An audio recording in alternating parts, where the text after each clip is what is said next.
Ayan na guys, ang ating, yung ginawa kong pork fillet.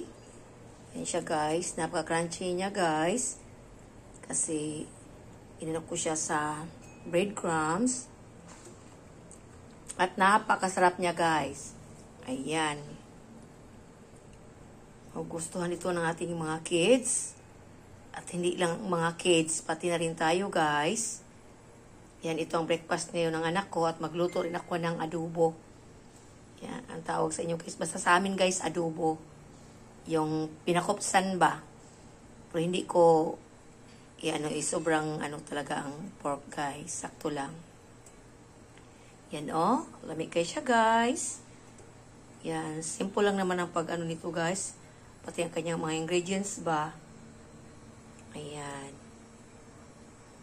Lamig kayo ni. Thank you for watching everyone.